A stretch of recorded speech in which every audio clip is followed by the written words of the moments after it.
Bonjour tout le monde. Thank you so much to Clémence Bradley and the Alliance Française for sponsoring this panel today. My name is Nellie Beckett. I'm here with Cece Cal and Kathy Wheeler, who are here today to talk about their experiences as Francophone women in the film industry here in Atlanta. I'd like to thank the Alliance again for their support. You can find more about their programming, including events, meetups, film screenings, and language classes at afatl.com. We hope you join us on April 5th at the Terra Theater at 2:30 p.m. for the very first Atlanta French Film Festival. It's going to be $12, $6 for students, and there's programs for everyone, for the whole family. Programs for children, as well as a wide variety of Francophone film all afternoon. So for more information, again, that's afatl.com or atlantafrenchfilm.com. So thanks again for being here today. This is going to be a conversation with our actresses. I'd love to start. If you could each tell us a little bit about yourselves and how your careers started as actresses. Sissy, would you like to start? Sure. Okay. My career started, I would say, in 2009. I used to live in Las Vegas back then. I moved to the US in September 2004 and lived in Las Vegas. And my first experience was a very short independent movie over there. I was cast actually as a French woman, interestingly enough. And that's how I started. Acting has been a childhood dream of mine since I don't remember how old I was, but it's been a childhood dream. But I've never really took the steps in France to start anything. I'm a child of immigrants, and back then we didn't see any immigrants on TV, and so I didn't dare. It stayed a dream. If you were not the son or the daughter of the grandson or the cousin of someone in the business, you could not break in. So I was like, forget about it. And then, of course, life took over. And fast forward, when we moved to the US, my husband and I, in 2004, 2009 was my first experience. I loved it. So I started taking classes. The fun fact is, the way I started taking classes, that my husband was coming back from work. He heard a commercial online. It was this talent agency or talent, it was John Robert Powers. He heard this commercial saying that they were looking for actors and actresses, and he got home and he said, you have to go to audition for the thing. And I said, what thing? And he couldn't remember the name. So we're like, forget it.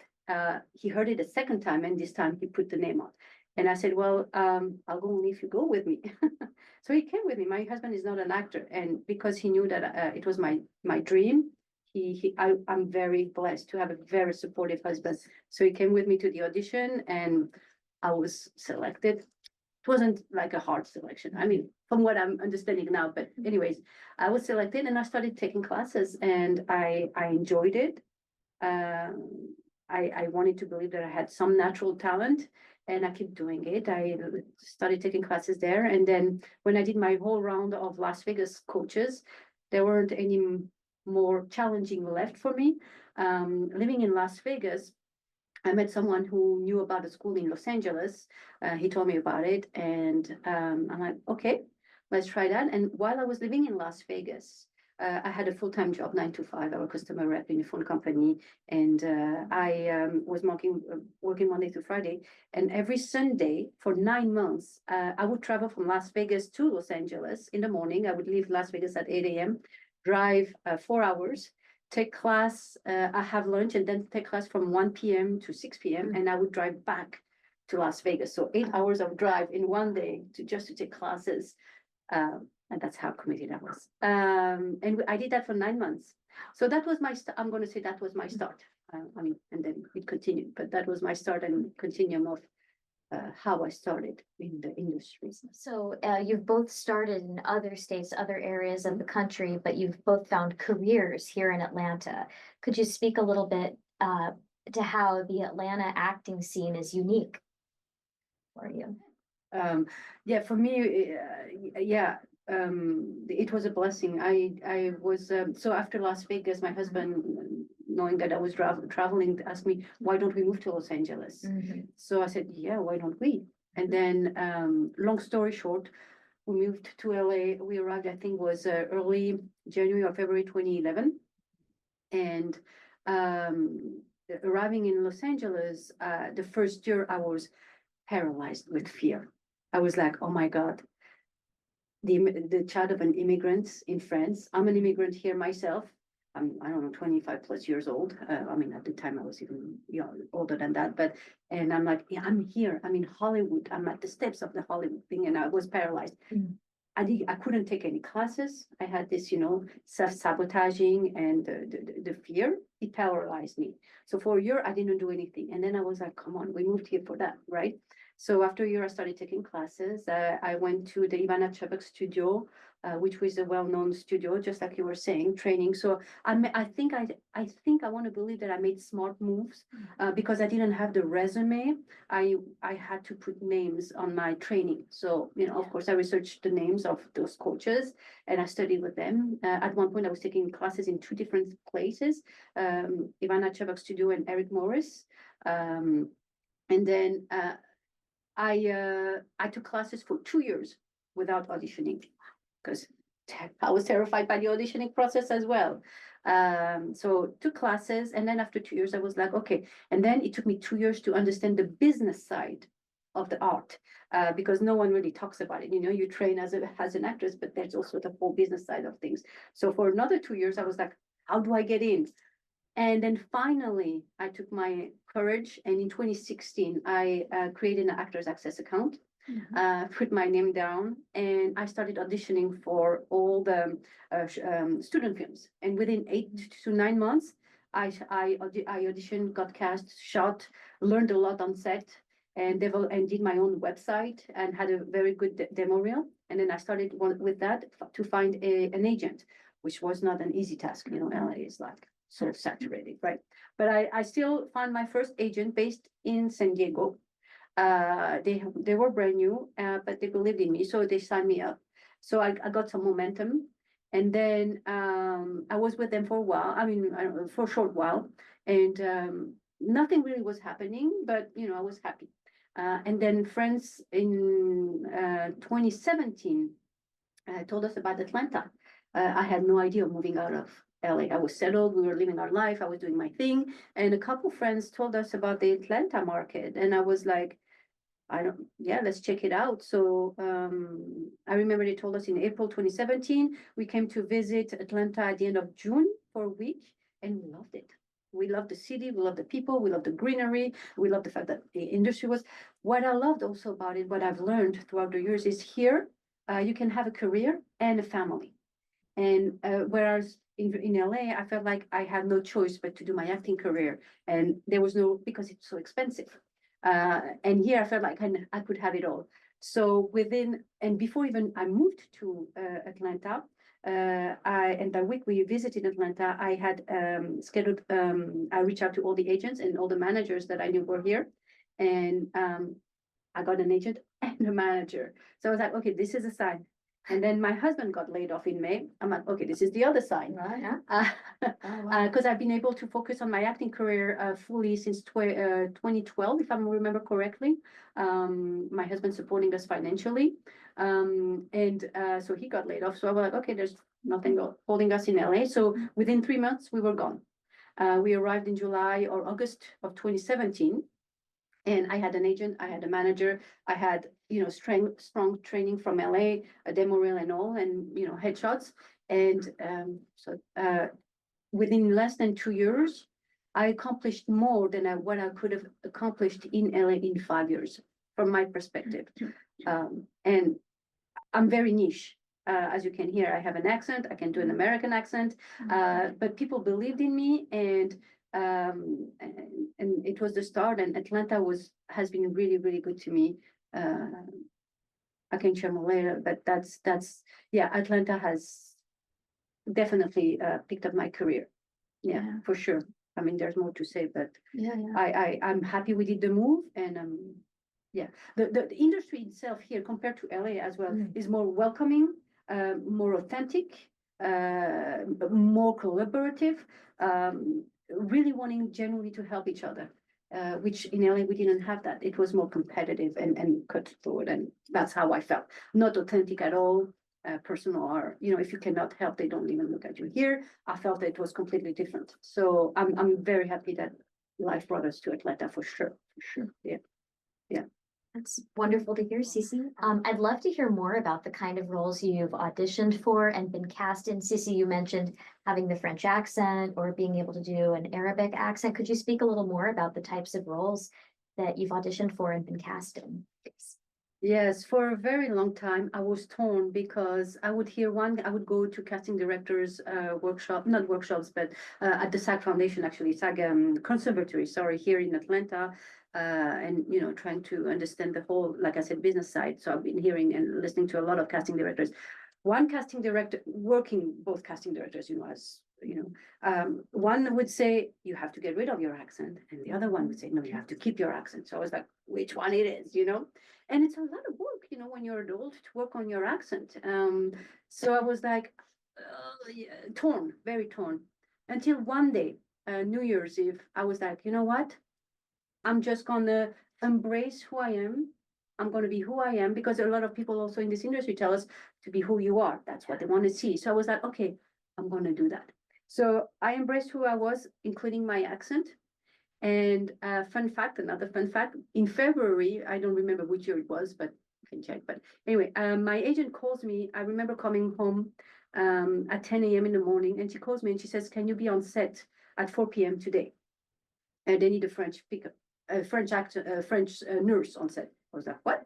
Sure. Yes. That was the magic. So I feel like once I made the decision to embrace who I was with my French accent, doors opened somehow. And I was like, yeah, great. And I had auditioned for this casting director for many times, and without auditioning, they booked me for a role. And I arrived on set, and I was just curious. I asked one of the PA what happened to the actress who was supposed. She said, there was actually the role was created this morning. So I was like, oh, okay. The magic, the magic of life once you want to believe in yourself, who you are. And so speaking of the French accent, I was like, okay, so this was another sign of the universe telling me, yes, you're on the right track. So I kept working on that, on working on being articulate, obviously, but not get rid of the accent, working on that. And also, I'm Middle Eastern. I'm of Armenian descent. And I lived in Armenia for a year. I lived 3 years in Beirut. I'm immersed in the Middle Eastern culture, and I understand also the subtleties of their languages and the culture. And somehow I also started to be cast. The other thing is Hebrew. I passed for Jewish. I'm considered ethnically ambiguous. I was also cast in a fantastic short film called Les Confinés, as a French Jewish fugitive in World War II. And so, I embraced my French accent there too, but, the French accent is very similar to the Hebrew one. I did Persian roles. I had to work a little bit on the Persian accent, but then I also embraced the Arabic accent, and I was cast mostly interestingly enough, in Middle Eastern women with the Arabic accent, the French speaker speaking Arabic accent in English. It's funny when you think about it. But so I worked on the things that I knew. I wasn't an American. I grew up with the American culture, I watched movies and the movie, like everyone, movies and music, American influence. But it wasn't me, so I'm like, I embraced it and I put my focus on that, and still being very niche. I didn't have a lot of auditions. There's not many auditions for French speakers, actually. There aren't really. There are a few, and interestingly enough, I rarely am selected for French authentic speakers. That's another conundrum. It's still conundrum, that's a conversation about authenticity in movies. Yeah, I don't look French, but I was born and raised there, and my accent is French. I speak French with no accent or whatever. But anyway, so interesting. And one day I was cast for a French role, and unfortunately I had COVID, so I couldn't be on set. That was funny. But very often all the French roles, they don't cast me. Interesting. Yeah. And at first you feel really bad about it because think, okay, what's wrong with Yes. Yeah. But I think it's because of the Stereotypes. perception of what it's supposed to be, Physically, yeah. and we don't correspond to that. Yes. And that's the weirdest thing because for me, I'm from Belgium. I'm authentic. You cannot get more. I'm not from Paris, but yet, and yeah, Yeah. and yet it doesn't matter. Tackle. So these are some of the projects that you've been in. What can we look forward to seeing you in the future? Or what has come out most recently that we can watch your acting in? For now, I have nothing to come. As we understand, the state of the industry is quite slow, unfortunately. But I was very blessed to be cast about a year ago in the latest Tyler Perry drama on Netflix called Beauty in Black, and it's the role of a nurse. And they didn't care about my accent; they were just. That's another thing, was picking back on the accent thing, and that's what the most recent job that I have. I also have a short film showing at the French Film Festival called Jeudi. And that's also what's coming up. I'm trying to think, and that's all. That's all from me. Yeah. Wonderful. Thank you, Cece. And when you look for inspiration, either for your acting career or just to keep going in a challenging industry, or some courage, or someone whose career you admire, where do you turn for inspiration? Well, when I was a child, obviously, or younger, I looked up to actresses that I loved. Back then it was Sigourney Weaver, Meryl Streep, and then came Kate Winslet, and came Blanchett, and Nicole Kidman, and Juliette Binoche, and Marion Cotillard, and all these things. And then I realized that I'm nothing like them. So the inspiration came from my own life, my own experiences, my multilingual, multi-ethnical background. That's where, and life in general, just like you, living in different countries, living in different cultures, learning from them, just, understanding human nature as best as we can. And the best of all right now is, of course, well, taking classes as well, being inspired by what we learn in classes with the techniques and all, but then coming to your own thing. And the best of all right now, I'm a mother of a 4.5-year-old daughter, and there's a lot of learning in that too, inspiration of that too. So that's where I get inspired. It's really inside and outside, and just being à l'écoute. I don't know in English, à l'écoute. Just being open and receiving and being inspired by whatever. And connecting also, to the true human. People are going through so many, pain and joy as well. And just really listening and understanding what people are going through and putting that on film. So that's what inspires me also. It's everyone, really. Just right with those big, huge black hat on top of their head and that black veil in front of them. All for that, yeah. Very cool. Thanks, Kathy. What about you, Cece? What would you like to be? First, I have to say I admire people who can do that, because I have to admit, my strengths and weaknesses. And one of my weaknesses is I can't, sci-fi and all the things. I'm having a hard time with those. I don't know why. I don't know, but it's interesting to see. So not that for sure. But anything that talks about the human condition, really down to earth, connecting, taking the. Right now, I've been going back to watch more French movies than I used to in the past, because I feel like there's really a storyline. We take our time, and but now what we're seeing in movie theaters or streaming online is a lot of Marvels and DC and those superheroes. I'm like, yeah, okay, but I personally would love to work on productions where we are really a team, bringing a real story that's close to everybody's hearts, and talk about meaningful things, and really talk about the human condition. Actually, that's what empowers me, and want to bring the light on. And I think that's what I'm good at. I want to be arrogant, but I feel like I'm kind of down to earth and low key, and bring it down here, and instead of doing the big thing. But that's where my heart is really. there's so many things to talk about. So, from motherhood to, I mean, I don't know. I mean, there's so many other things to talk about, and those those movies I'd love to be part of. Uh, that's what I would love to, and yeah, build with a team. Yeah. Wonderful. I have one last question for each of you. What advice would you give to aspiring actors, whether it's here in Atlanta or in general, or for folks from the Francophone world looking to build a career in the US? What have you learned and what would you like to Yes. share?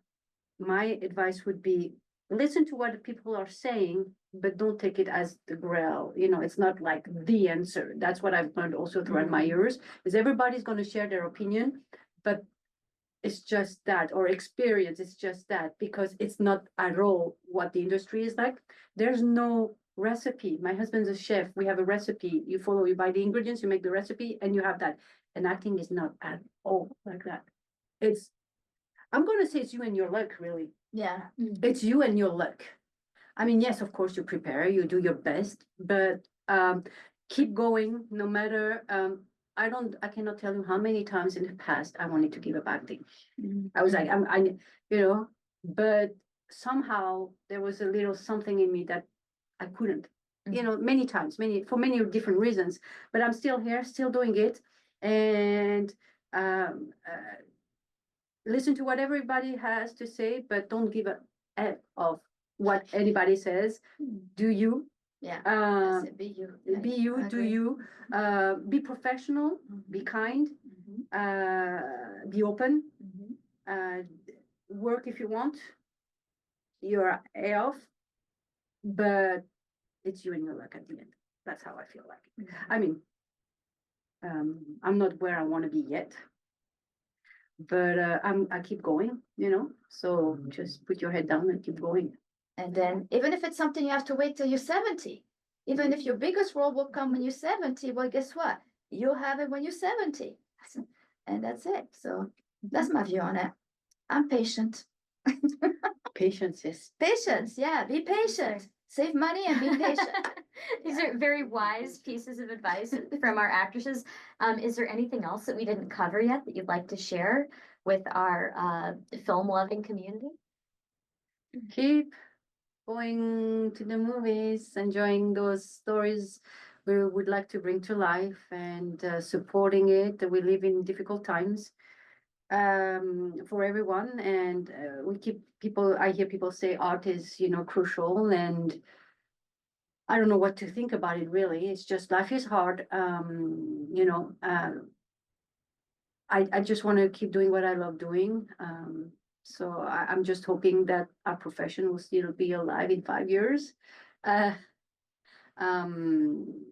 we're all in a survival mode, and the majority. So my final word is, please keep pushing against or to forward us telling the stories we want to tell, and be the artists we want to be, bringing back teamwork, and creating magic somehow in a healthy way in the future, near future, sadly. So that's my final. I don't know if it makes sense or not, but Yep, keep going to the movies. keep going that's to good the advice. movies. Pretty Support much. art. Yes, Yes, I love that. Yes. I just keep working, and just I think what I keep reading is just, if you're not working right now, just get together with people and create stuff, have somebody who can write a script, even if it's just a little short, and put it together, and because you're practicing. It's like riding your bike or doing whatever exercise. You keep practicing, you keep doing it, so that you just don't stop, and then whenever you have an opportunity 5 years later, you can just stop, right? You have to just keep filming. So network, definitely super important. Network, and find yourself with people who like to create stuff, and just do it. That's it. That's beautiful advice. Keep creating, keep watching movies. Thank you so much, Kathy Wheeler, Cici Kahl here at the Alliance Francaise. who has generously sponsored our panel today, as well as the Atlanta French Film Festival. You can find more information at atlantafrenchfilm.com and more about Alliance programming at afatl.com. Don't forget to check out the French Short Films program. It's going to be this Thursday, March 27th. We also have a monthly Cine Club, so make sure you sign up to hear more and make sure you join us at the Terra Theater on April 5th for the Atlanta French Film Festival. $12 to get in, only $6 for students. We'll see you there at 2:30 p.m. at the Terra on April 5th. Thank you again to Clemence Bradley and to Pauline Kelsey-Johan for making this possible. Thank And to you. the law. À bientôt. Merci.